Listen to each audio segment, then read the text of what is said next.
Arunachala Shiva, Arunachala Shiva, Arunachala Shiva, Arunachala. It was July 2nd, 1936. Dr. Popatlal Lohara, a visitor, has studied several books including Upadeshasara and visited several saints, sadhus and yogis, probably 1500 as he puts their number. A sadhu in Trayambak has told him that he still has to pay debts which if done will enable him to have realization. His only debt as he conceived it was the marriage of his son.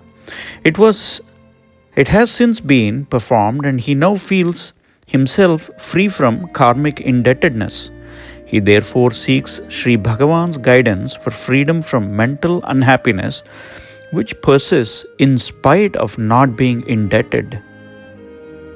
Maharshi said, "Which text of Upadeshasara did you read?" "The Sanskrit text," replied the devotee. Maharshi then asked, "It contains the answer to your question." Devotee: "My mind cannot be made steady by any amount of effort. I have been trying since 1918. The master quoted from Upadeshasara. Merging the mind into the heart certainly comprises meritorious duty, karma, devotion, that is bhakti, yoga and supreme wisdom, that is gnana. This is the whole truth in a nutshell." The devotee replied, "That does not satisfy my search for happiness.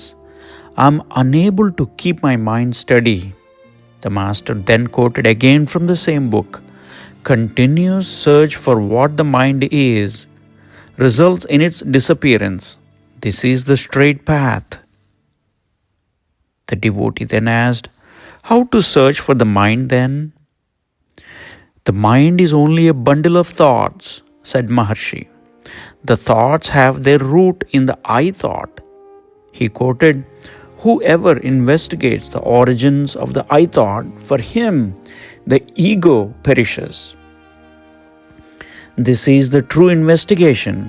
The true I is then found shining by itself." The devotee then said, "This I thought arises from me, but I do not know the true self." Maharshi then said, "All these are only mental conceptions. You are now identifying yourself with a wrong I. Which is the I thought? This I thought rises and shrinks, whereas the true significance of I is beyond both. This I thought rises and sinks, whereas the true significance of I is beyond both. There cannot be a break in your being. You, who slept, are also now awake. There was not unhappiness in your deep sleep, whereas it exists now. What is it that happened now so that this difference is experienced? There was no I thought in your sleep, whereas it is present now. The true I is not apparent and the false I is parading itself. This false I is the obstacle to your right knowledge. Find out where from this false I arises, then it will disappear. You will be only what you are, that is absolute being." The devotee then said, "How to do it? I have not succeeded so far." Maharshi said, "Search for the source of the I thought. That is all that one has to do. The universe exists on account of the I thought. If that ends, there is an end to misery also. The false I will end only when its source is sought." Dr. Lohara asked for the meaning of one stanza in Upadeshasara. Maharshi said, "The one then in sleep is also now awake. There was happiness in sleep, but misery in wakefulness. There was no I thought in sleep, but it is now while awake.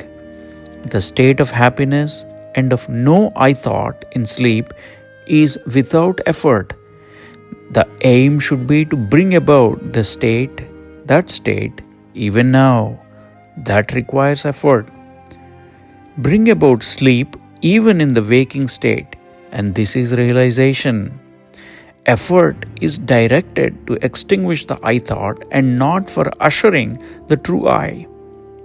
For the later is eternal and requires no effort on your part.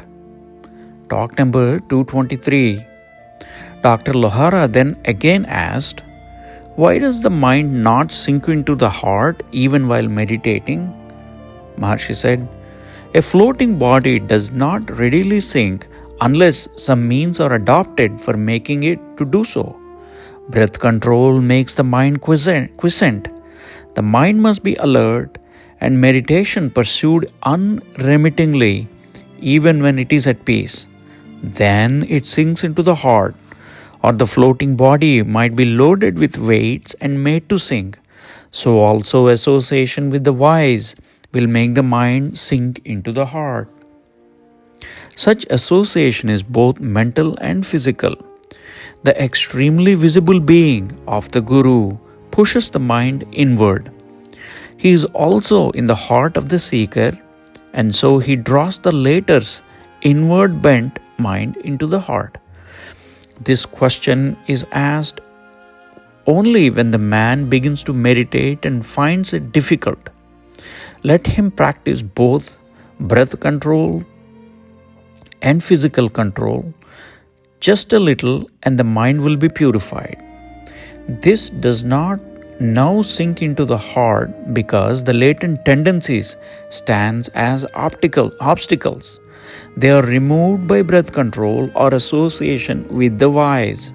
In fact, the mind is always in the heart, but it is restive and moves back about on account of latent tendencies.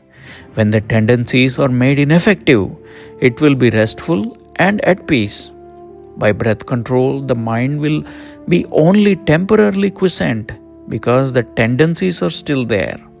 If the mind is transformed into the self, it will no longer give trouble. This is done by meditation. End of talk 223.